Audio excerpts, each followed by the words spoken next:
After dusk on the outskirts of Delhi, the battle for breath continues. This is a desperate rush to get oxygen to a woman on the brink of death. But for all the effort of volunteers, it is not enough.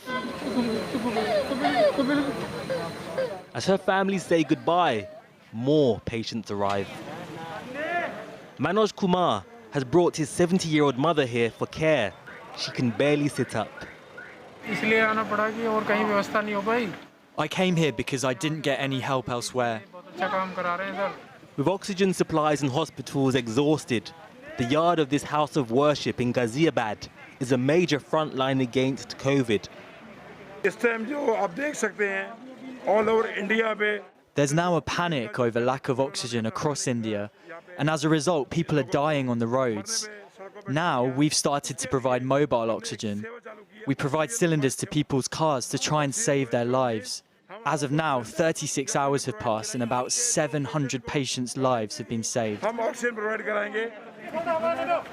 Across India, this despair is turning to anger, not only over the government's mishandling of this outbreak, but over its attempt to shut down dissent online. Twitter has removed critical tweets after requests from the government. The platform told Channel 4 News, "When we receive a valid legal request, we review it under both the Twitter rules and local law. If the content violates, the content will be removed from the service. If it is determined to be illegal in a particular jurisdiction, but not in violation, we may withhold access to the content in India only." This here is an example of a tweet that can be read in the UK, but not in India, as the government continues its crackdown on social media companies and free speech.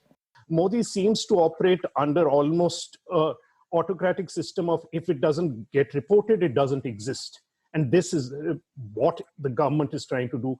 Tweets which report actual facts, which can be construed as being criticisms of the government, have been taken down without any explanation. They are not factually incorrect. In our case, our handle was taken down for several hours while covering the farmers' protests, which were huge in January, without any explanation. Later, it was said it was a threat to public order. What does that mean?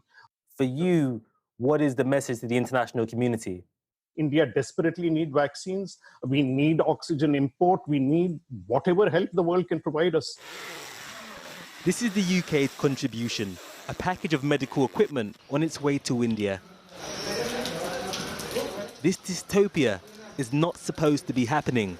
The number of patients being cremated should not be rising. But here, victims are being given their last rites. In this resurgent fight against COVID, India is losing.